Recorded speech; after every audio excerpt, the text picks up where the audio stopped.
Gun गगन gun gun गगन gun gun गगन gun हाथों में पिघलता है लोहा गन गगन गन ना उम्मीद न कोई लगी मेरा सब कुछ मेरा हौसला गगन गन हिम्मत है मेरी This video is sponsored by Khagendra Vaibhav hospital, जहां हो कान नाक और गले का बेहतर इलाज in association with doctor Roshan Kumar ENT specialist. नमस्कार, मैं हूं साकेत कुमार और अभी आप देख रहे हैं KBTV बिहार। आप सभी का स्वागत है। मैं आज आया हूं छौड़ाई प्रखंड के अंतर्गत पड़ोरा पंचायत में, जो कि प्रादेशिक निर्वाचन क्षेत्र संख्या 9 है। और इस पड़ोरा पंचायत के हमारे बीच हैं वार्ड नंबर 1 से, जो कि डुमरी गांव आता है पड़ोरा पंचायत के अंतर्गत, वहीं से नेहा कुमारी पति बउआ माली रजक, जो कि उनके पति हैं। उनसे मैं जानने का काम करूंगा कि वो जो अपनी पत्नी को मुखिया पद पर उतारे हैं, नामांकन दाखिल करवाए हैं, तो वह वजह क्या है, किस कारण से वो अपनी पत्नी को राजनीतिक में उतारने जा रहे हैं, और उनके पंचायत में मूल समस्या क्या क्या है वो भी मैं जानूंगा। और साथ ही मैं यहाँ के तमाम जनता से भी राय विचार लूँगा कि उनका मूड क्या है, इस बार उनका विचार क्या है, क्या करने वाले हैं। सबसे पहले तो सर आपका स्वागत है मेरे KBTV बिहार की ओर से। आपका भी स्वागत है और मैं सभी ग्राम पंचायत वासियों से यही अनुरोध करता हूँ, आप मुझे एक मत देकर जितावें और आपके साथ हम हर संभव साथ रहेंगे। और मैं आपको KTV का भी स्वागत करता हूं, जो आज इस गांव के छोटी सी धरती पर आप आए और पूरे समाज की बात को चर्चा रखेंगे, इसलिए आपका भी कोटि कोटि नमन करता हूं। किसी तरह इस समाज जागे, यही मेरा सबसे पहला कर्तव्य है। और जो मैं सबसे पहला जो चुनाव लड़ने की मेरा मकसद है, तो मैं इसीलिए लड़ना चाहता हूं कि जल जमाव इस समाज की और इस पंचायत की बहुत बड़ी समस्या है। और सबसे बड़ी समस्या हर एक घर को जो गली से छोड़ दिया गया है, किसी बहाने या कोई तरीक़ा से अपने अपने अफवाह फैला के, मैं उन सभी को आवाज़ देता हूं कि आप जागिए, आपका अधिकार है। आपका घर कहीं भी है, मगर आपका अधिकार है वहां तक रास्ता जाने के लिए। आपके अधिकार को सामने सभी आदमी नतमस्तक हो जाएगा। आप अधिकार मांगिएगा तब मिलेगा, नहीं मांगिएगा तो नहीं मिलने वाला है। एक मैं इस ग्राम का छोटा सा परिवार का बेटा हूँ। मेरे पिताजी के श्री फुर्तीलाल रजक नाम है, मेरा बुआ माली रजक नाम है।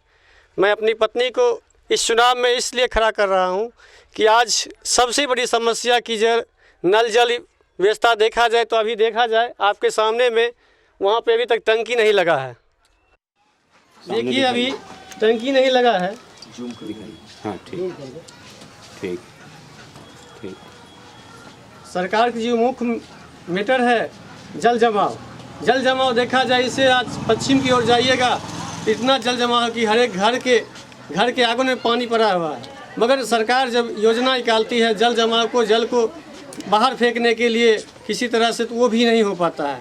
आज गली देखा जाए डुमरी 1 नंबर वार्ड में, सबसे पहला गली 1 नंबर वार्ड से चालू होता है। तो मेरे सीताराम जी हैं, साहु जी हैं, उनके घर से निकलने के बाद जो है परेशानी आज भी वहाँ दीवार स्थान कहलाया जाता है, जो कि धार्मिक स्थान है। वहाँ आदमी जाने के लिए इतना तरह प्रातीत हो जाते हैं कि परेशानी हो जाती है कि अभी भी वो कादों में ही चलना पड़ता है। समस्या ये भी है। और 1 नंबर वार्ड की सेकेंड समस्या है कि जल जमाव जो आपके पश्चिम की ओर है, ये पूर्ण रूप से इनको पानी बहाने के लिए जो नाला था उसको बंद कर दिया गया है। और 2 नंबर वार्ड की समस्या देखिए, आज जो रामनारायण यादव जी के घर के से लेकर मुस्लिम टोले जो है जयकृष्ण यादव, वहाँ की समस्या देखिए, अभी भी वहाँ रोड उसी तरह टूटा पड़ा हुआ है। इसी तरह समस्या है। और हम एक समस्या से जूझ रहे हैं कि मेरे पंचायत में अभी भी माँ बहनें शौचालय से वंचित हैं। शौचालय जो सरकार दी है उसका उपयोग करने के लिए सरकार तो देती है, मगर यहाँ की जो नेता जी है सो कुछ न कुछ व्यवस्था करके कुछ को दिया जाता है, कुछ को रख दिया जाता है। इसी तरह समस्या है, बड़े बड़े ढंग से बात करना तो मेरा अर्थ ही नहीं है। मगर एक चीज़ हम बोलना चाहते हैं कि आप सभी यूट्यूब वाले से जो न्यूज़ वाले हैं, इस पंचायत में एक तरह से इंसाफ नहीं किया जाता है। हर एक समस्या में एक ही बात रहता है कि देखिए आज हर एक वार्ड में, दूसरे प्रखंड में जाइए तो हर एक वार्ड में राशन वितरण प्रणाली किया जाता है, और आज जो है राशन वितरण प्रणाली एक ही जगह पर पूरे पंचायत की रखा जाता है समस्या। आज जो हर एक घर के से आके डुमरी से जो आके डुमरी की सारी जनता जो घर से नहीं निकलती है महिला, वो महिला आज पौरा जाके राशन लेती है। सर मैं एक चीज़ जानना चाहूँगा, बिल्कुल आपने सारा समस्या बताया, आपके पंचायत में जो भी समस्या था आप अपनी समस्या को अपने जनता के बीच रखे हैं। मैं चाहूँगा कि जनता भी जागरूक हो, लेकिन उससे पहले मैं चाहूँगा कि आपके जो पत्नी हैं, धर्मपत्नी हैं, वो इस पंचायत के कार्यभार को संभाल पाएंगी या नहीं, और वो कितनी शिक्षित हैं, कितनी पढ़ी लिखी हैं, उसके बारे में थोड़ा सा अवगत करें। जी, संभालने की बात है तो इंटर पास है, और सबसे पहली बात है कि संभाल तो देख ही रहे हैं, जो अभी प्रतिनिधि लोग प्रत्याशी खड़े होते हैं उनके हस्बैंड चलाते हैं। मगर हमारी पहली मकसद है कि क्योंकि हम इस नारी को उठाने के लिए, नारी समाज को उठाने के लिए, नारी समाज को जगाने के लिए हम अपनी पत्नी को खड़ा किया हूँ। जी, बहुत अच्छी बात आपने कहा है कि घर की महिला जो होती है, बहुत का सोच होता है कि घर तक ही रहना चाहिए, लेकिन आपने उनको पंचायत के मुखिया पद के लिए जो है उतारे हैं, और आप चाह रहे हैं कि पंचायत के जितने भी जनता हैं उनके हक के लिए वो अपना लड़ाई लड़ें। ये बहुत अच्छी बात है।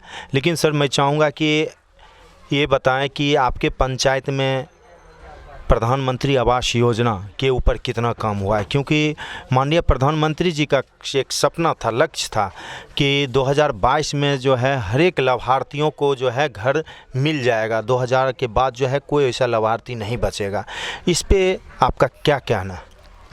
देखिए, इस समाज में, इस पंचायत में इंदिरा आवास की जो बात है, ये पंचायत में अच्छी काम रहा है, और इसका मैं बहुत ही स्वागत करता हूँ कि छोटी सी परिवार में, और जहाँ तक जो साफ़ सुथरा की बात है तो इंदिरा आवास बहुत अच्छा काम हुआ इस मेरे पंचायत में।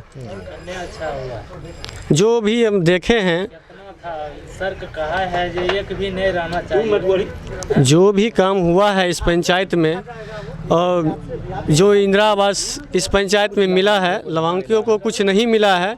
जिसको परेशानी है, कुछ तरह से मान लीजिए कि 100 लाभांशी में 60 से 70 आदमी को मिला, 30 आदमी को नहीं मिला, इसी तरह से दिक्कत है। और नहीं तो इंदिरा आवास बहुत अच्छा कार्य रहा है। और सर एक और योजना आया था, नल जल योजना, साथ ही साथ वैसे महिलाओं के लिए जो घर से बुजुर्ग व्यक्ति थे, घर से बाहर जाते थे शौचालय के लिए, माताएं थे, बहनें थे, जो कि उनके साथ काफ़ी घटनाएं घटती रहती थी। मान लीजिए वो बीमारियों से हो, चाहे असामाजिक तत्वों के कारण हो। तो इस पे आपका क्या कहना है? समाज के अंदर, पंचायत के अंदर आपके सभी घरों में शौचालय पहुंचा या नहीं पहुंचा? अगर पहुंचा तो क्या सही लाभार्थियों को मिला या नहीं मिला? इस पे आपका क्या कहना है? देखिए, शौचालय की बात है तो समाज में कुछ आदमी को ऐसे नहीं मिले हैं जो उनसे कुछ कहने की बात या कुछ सोचने की बात नहीं कहा जाए। जैसे शौचालय मिलने की बात है, शौचालय तो मिला, मगर इस शौचालय समाज में यूज नहीं किया जा रहा है। जैसे कि 3 नादी दिया जाता था और उन ऊपर से बना के उसको छोड़ दिया जाता था, वो कितना दिन चलेगा? सरकार तो दी 12,000 रुपया स्वयं बनाने के लिए, मगर यहाँ जो आता है तो यहाँ तो आपको स्वयं नहीं, वो अपने से बना के आपको बिल पास करा के देना है, बस हो गया।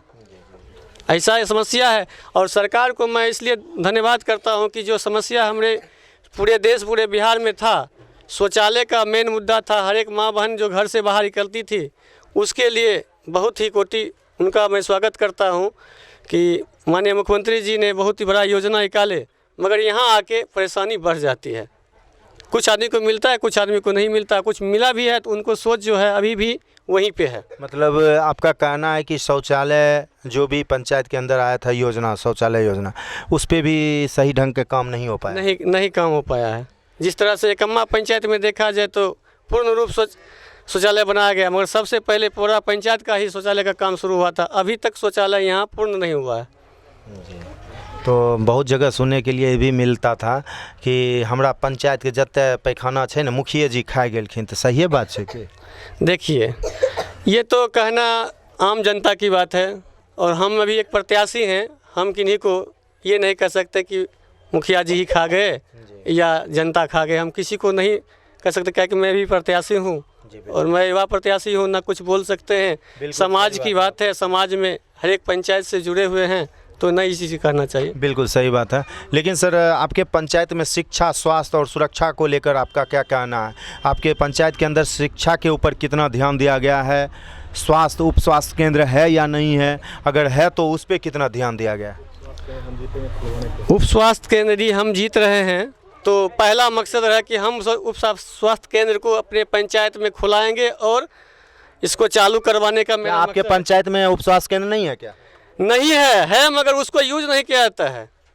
उनको यूज नहीं किया जाता है। वो जो है सिर्फ जो प्रतिनिधि जो बने हुए हैं, सिर्फ दस्तखत करना उनका काम है। दस्तखत पर उनका बिल पास होता है। आज तक उप स्वास्थ्य केंद्र पर एक भी पूछ लिया जाए समाज से, एक भी गोली किन्हीं को मिला है? नहीं। डॉक्टर आते हैं कि नहीं? डॉक्टर आते कहाँ हैं? और सिर्फ महीना में आते हैं, हाजिरी बनाते हैं, चल जाते हैं। यहाँ की प्रतिनिधि कोई सोच समझ की नहीं है। एम्बुलेंस कुछ नहीं है? नहीं, यहाँ कोई एम्बुलेंस नहीं है इस पंचायत में। तो यहाँ आपके पंचायत के जो भी मरीज होते होंगे, माताएं हैं, गर्भवती महिलाएं हैं, वो कहाँ जाते हैं इलाज के लिए? वो अपने इलाज के लिए तो मेरे गांव में छोटे मोटे जो डॉक्टर होते हैं, झोला छाप, उनसे एक तत्कालीन ट्रीटमेंट किया जाता है। उसके बाद व्यवस्था होने के बाद वो छोराही ब्लॉक, जो मेरे प्रखंड के ब्लॉक हैं, वहाँ पर जाया जाता है। जी, आप उनको झोला छाप ना कहें, क्योंकि अब वो भी डॉक्टर हो गए हैं। मैं उनका भी सम्मान करता हूं, क्योंकि फर्स्ट रेट देने का काम ग्रामीण चिकित्सक करते हैं और उनका पहला प्राथमिकता बनता है कि अपने पंचायत के अंदर वो भी एक समाज सेवी के रूप में आते हैं, तो उनका भी सम्मान होना चाहिए। लेकिन सर, आपके पंचायत के अंदर शिक्षा का व्यवस्था क्या है? मेरे पंचायत में शिक्षा की बात रही तो शिक्षा तो लमसम जो कहा जाए कि अभी 50% सुधरा है और स्थिति बहुत दयनीय है। इस समाज को अभी भी सुधारने के लिए बहुत ही हम लोग को मकसद करना पड़ रहा है। अभी भी जो बच्चा स्कूल में पढ़ता है, जो इस समाज की बात है, तो देखते होइएगा कि स्कूल पर जो है ना, भर दिन को ताश खेलने वाले की कमी नहीं रहती है। अपने बच्चे को तो शिक्षा देते नहीं हैं, और मास्टर साहब भी ऐसे हैं कि अभी तक वो स्कूल को घेराबंदी नहीं करवाए कि हम उस शिक्षा को, धर्म स्थान को, जो शिक्षा को पुजारी है, उसको घिराव नहीं किया जाता है। क्या यदि हम जीत रहे हैं तो उनको घिराव करेंगे। और मैं इस चीज़ को ये कोशिश करूंगा कि जो स्थिति मेरे समाज में शराबबंदी को नारा सरकार दिया था, मगर आज तक शराबबंदी का यहाँ नारा नहीं, शराब खुलेआम बिकता है। तो इस पे आप क्या खड़े उतरिएगा? मैं इस पर खड़ा उतरूंगा और मैं कोशिश करूंगा कि हर एक आदमी से मिल के जुल के ये चीज़ को समझाऊंगा। कोशिश करूंगा कि कम से कम ये नारा हर एक घर तक जाए और हर एक महिला इस नारा को उठाएगी, तभी संभव है। तब आपके पंचायत में +2 स्कूल है क्या? नहीं है। नहीं है। तो कहाँ जाते हैं यहाँ के सभी स्टूडेंट जो हैं, आपके युवा कहाँ जाते हैं पढ़ने के लिए? गरपुरा जाते हैं और छोराही जाते हैं। तो आप क्या इस पे कुछ सोचे हैं? देखिए, हमें तो सोचने की बात, अभी तो हम जीते नहीं हैं और बेसी बात ही नहीं करना चाहते हैं कि हम ये कर देंगे। आप हमें, इस पंचायतवासी से अनुरोध है, आप हमें जिस तरह से बिजली विभाग में रह के हमने आपको स्वागत किया हूँ, 7 साल 8 साल जो मेहनत किया हूँ, यदि आप हमें अच्छा समझते हैं तो ये वोट हमें जनता देगी, तो आगे जो संभव जो काम किया हूँ उससे अधिक मेहनत करूँगा। इस समाज के लिए जो है मेहनत करूँगा, और जो जैसा भी हो, जो भी मिले, सरकार से लड़ कर लेंगे। मैं चाहूँगा सर कि एक क्वेश्चन और जवाब दें कि आपके पंचायत में तमाम किसान भाई भी रहते हैं, उस पे उन पे आपको क्या कहना है? क्या उनको सही योजना मिल पाता है? जो भी सरकार के माध्यम से योजना आते हैं, जैसे कि किसान सहायता राशि करके एक योजना आया था, क्या उन सभी किसानों को मिल रहा है या नहीं मिल रहा है? देखिए, बात है किसान की। किसान तो सरकार पूर्ण रूप से जानती है कि जो अभी किसान पूर्ण रूप से, जो ऊपर वाले और जो वर्षा की हुई है स्थिति, पूर्ण रूप से किसान ध्वस्त हो गए हैं। किसान जो स्थिति है आज, उसे न खाने के लिए पर बचा है, न कुछ कहने की बात है। किसान तो हर एक जगह पे मारा जाता है। आज जो किसान को कम से कम 2000 रुपया जो देने की बात होती है उसमें भी जो है कुछ आदमी को मिलता है और किसान को नहीं मिलता है। जो बड़े बड़े या जान घूमते रहते हैं उनको मिलता है, जैसे कि इनके जैसे जो छोटी सब जैसे आदमी हैं इनको नहीं मिल पाता है। क्या है कि इनका जो परेशानी है, ये आदमी नहीं पढ़े लिखे हैं तो ये नहीं जानते हैं, मगर मतलब उचित किसान है उनको नहीं मिल पाता है, जो मतलब सक्षम है उन्हीं को मिल पाता है। हाँ, जो सक्षम है उन्हीं को मिलता है। और ये किसान जो है, किसान को जो है जनता को जो जगाने की बात है तो ना कोई प्रतिनिधि जगाते हैं और न कोई कर्मचारी यहाँ आते हैं कि किसान को जगाएं और सबको हम मिलावें और सबको सरकार की जो राशि होती है वह मिले। आप जो मुखिया पद के लिए आपकी पत्नी जो नामांकन दाखिल करवाई हैं, आपका भी उद्देश्य होगा, आपका भी लक्ष्य होगा कि पंचायत के अंदर हमको क्या क्या करना है, जनता के सामने आपका उद्देश्य लक्ष्य क्या है? घोषणा मेरा उद्देश्य तो पहला उद्देश्य 1 नंबर है, हर घर को गली से जोड़ना है। और शिक्षा मेरा भी मकसद है कि हर पूरे पंचायत में जागरूक अभियान चलाऊंगा। सड़क योजना जो बचे हुए हैं उनको करना है। और जो सबसे इस पंचायत की समस्या जो है स्वास्थ्य केंद्र, मैं उस स्वास्थ्य केंद्र को यदि मैं जीत कर आता हूँ तो उसे बनाकर और समाज को पूर्ण रूप से पंचायत में एक एम्बुलेंस दिलाकर यहाँ पर कोशिश करूँगा। और मेरा संभवतः ये कोशिश रहा, यदि मेरी समाज वोट देती है, पंचायत वोट देती है पूरे पंचायत, तो स्वास्थ्य केंद्र को पूर्ण रूप से चालू कराऊँगा। और जो समस्या है जो कि करप्शन जो चल रहा है, भ्रष्टाचार जो चल रहा है, इस चीज़ को हम ख़त्म करूंगा। और सबसे बड़ी समस्या जो वृद्धा पेंशन जो है, मैं जीत के आता हूं तो हर एक वृद्ध आदमी को वृद्धा पेंशन दिलाने का सबसे पहला मेरा मकसद रहेगा। और शराबबंदी का भी मेरा एक मकसद है। इस पंचायत का जो शराबबंदी जो खेला चल रहा है, कुछ बुजुर्ग आदमी जो चलवा रहे हैं, उस चीज़ को मैं सभी पंचायत वासियों से अनुरोध करूंगा, मिलजुल के शराबबंदी का नारा लगाऊंगा, संघर्ष करूंगा। जो भी योजना सरकार का है मैं पूर्ण रूप से अपने दिल से काम करूंगा। यदि सरकार की योजना जितनी भी है सारी योजना हम इस पंचायत में लाऊंगा। राशन वितरण जो है इस पंचायत में जो एक ही दो वार्ड में मिलता है, मैं कोशिश करूंगा यदि मैं जीत के आता हूं तो हर एक वार्ड में राशन वितरण प्रणाली को किया जाएगा। बउआ जी, आपसे आखिरी सवाल मेरा रहेगा कि आप परोरा पंचायत के अंतर्गत जितने भी तमाम जनता हैं उनसे आप क्या अपील करना चाहते हैं? इस समाज की बच्चा हूँ, इस पंचायत के बच्चा हूँ और मैं बहुमूल्य वोट अपना इस पूरे पंचायत वासी से अनुरोध है कि बहुमूल्य वोट अपना 4 नंबर क्रमांक संख्या टेम्पू छाप है, अपना वोट दें। क्रमांक संख्या 4 पर टेम्पू छाप है, अपना वोट दें हमें। और पूर्ण बहुमत आने के बाद आपको हम पूरे पंचायत की कार्य में सर्वांगीण विकास करूंगा और इस निर्मल पंचायत बनाऊंगा। और इस छठ पूजा की हार्दिक शुभकामनाएं पूरे पंचायत वासियों को। बहुत बहुत धन्यवाद। बहुत बहुत धन्यवाद।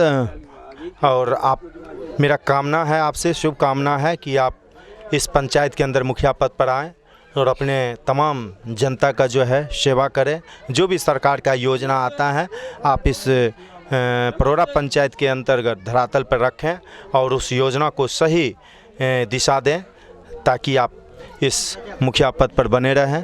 और मैं यही कामना करता हूं आपसे। सबसे पहले मैडम आपको ढेर सारी शुभकामनाएं, जो आपने मुखिया पद के लिए नामांकन दाखिल करवाए उसके लिए ढेर सारी शुभकामनाएं दोबारा। धन्यवाद आपको। मैं चाहूँगा कि आप एक बार अपने तमाम जनता के सामने अपना परिचय दें।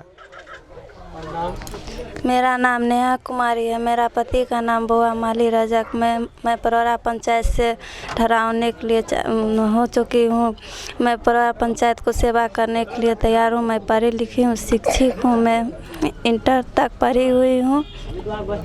मैं गली गली रोड बनवाना चाहती हूँ, परोरा पंचायत में सेवा करना चाहती हूँ। इसलिए आप तमाम सभी जनताओं को अनुरोध है कि मुझे वोट दें टेम्पू छाप पर। जी, आपका बहुत बहुत शुक्रिया जो कि आपने हमारे चैनल के माध्यम से जुड़े हैं। मेरा ये कहना नहीं है, किसी का अगर मैं बाइट लेता हूं तो ये नहीं मेरा कहना कि आप उन पे आंख मूंद कर भरोसा करें। मेरा कहना ये है, आपको जागरूक करना मेरा काम है। आप वैसे प्रत्याशी को चुनें, वैसे कैंडिडेट को चुनें जो आपके पंचायत के अंदर आपके पंचायत के अंदर काम कर सके, विकास कर सकें, जो शिक्षित हों, युवा हों, कर्मठ हों, ईमानदार हों। आप वैसे प्रत्याशी को मुखिया पद पे लाएं। तो आप बने रहें इसी के साथ। कैमरामैन कुमार गौरव के साथ साकेत कुमार, धन्यवाद।